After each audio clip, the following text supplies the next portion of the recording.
Admiral Richard Byrd explored more uncharted land than any other man in history.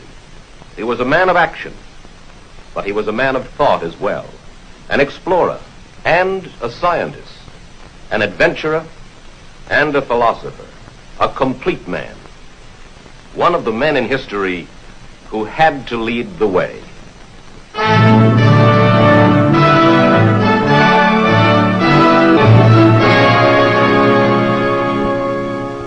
On this expedition, we hope to fly across the South Pole into the mysterious land beyond to see what is there.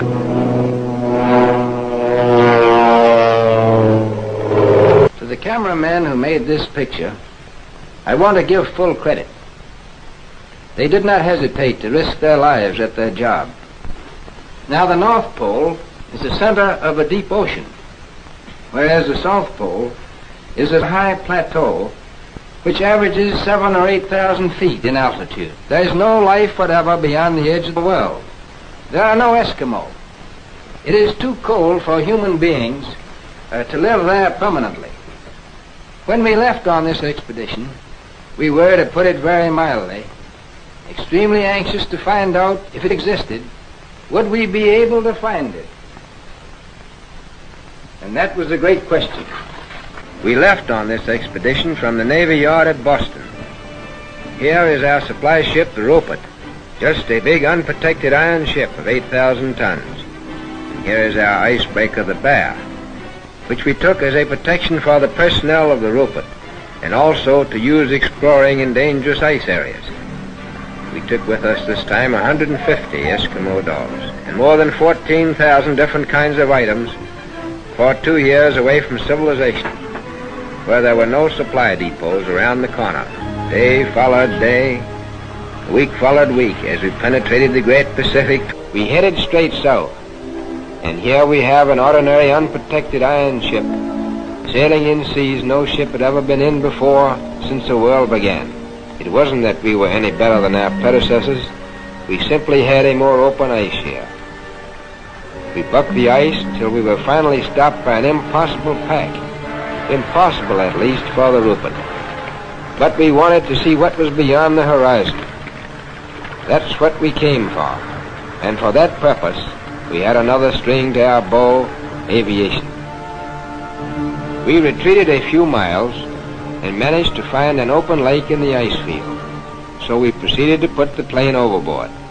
We had to execute this maneuver as rapidly as possible, because we knew that under the influence of the wind and the tide, the fields would soon close in around the ship again. In fact, the ice is already beginning to close in. Our plan was to go south with our steamer until we were stopped by ice, and to take up the attack on the unknown with aviation. And now at last we're going to find out what was in the southern part of this mysterious part of the world. For after battling the bad weather, here we are 240 miles within it.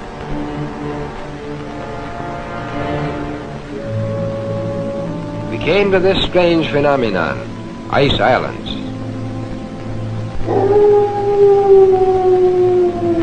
This was a strange and weird sea. Steaming through these ice islands was an eerie sensation. Here was the twilight of the gods, and we were curious to know what these somber giants were guarding.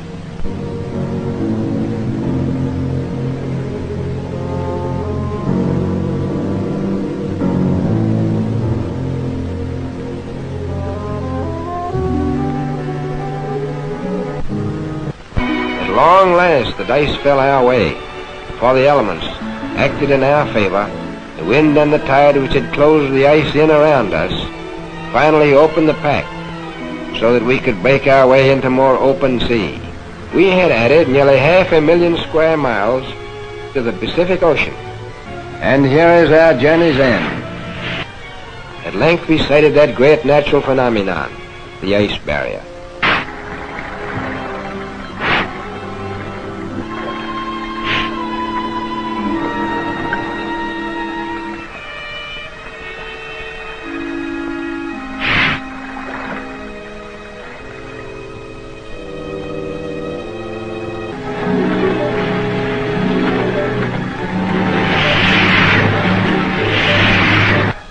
I knew it would be taking a big chance, but it seemed the only way. As we started alongside the barrier with our ships, suddenly the edge...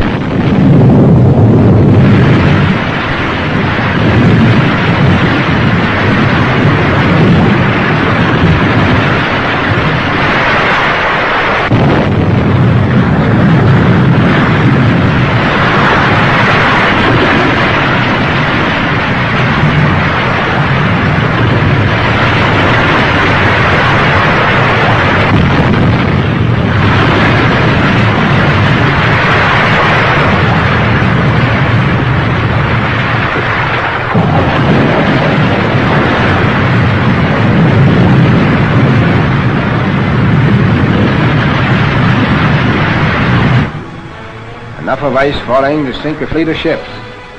It seemed like a warning from Providence not to go alongside the barrier. We therefore had to unload from the bay ice. We had to put our tractors overboard with the engines running to safeguard the lives of the drivers as the ice was constantly breaking off. We had to get the tractors quickly away from the edge of the crumbling ice. We came within an ace of losing overboard our principal plane of exploration, the William Hawley. It was a critical moment. We call this period the White Nightmare, and a nightmare it was. The hardest work of all was this man-hauling of sleds. No Huskies, still the backbone of polar exploration. They can go where no tractor could ever go. You can't do without them. The Rupert must go back to civilization, because the bay would soon freeze, and she couldn't stand the ice. Suddenly, without warning, a storm hit us before we could get all of our food and other vital supplies stored away.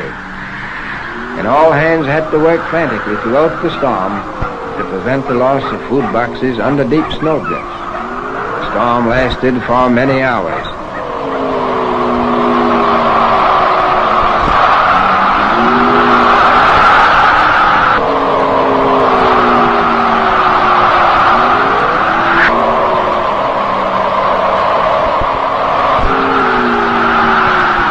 We found it chilly, working in the wind.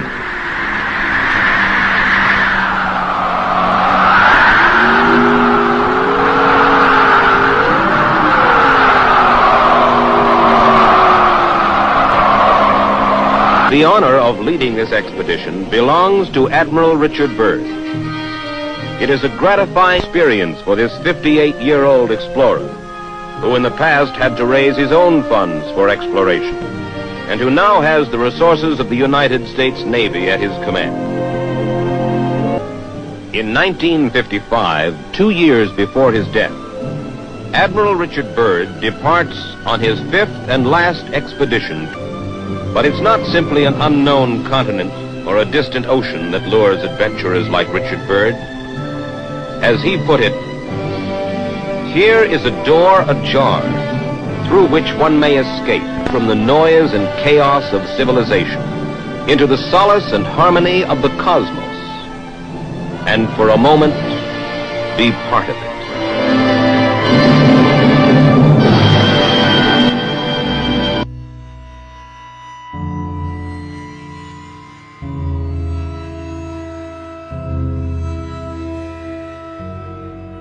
And here is our journey's end. At length we sighted that great natural phenomenon, the ice barrier.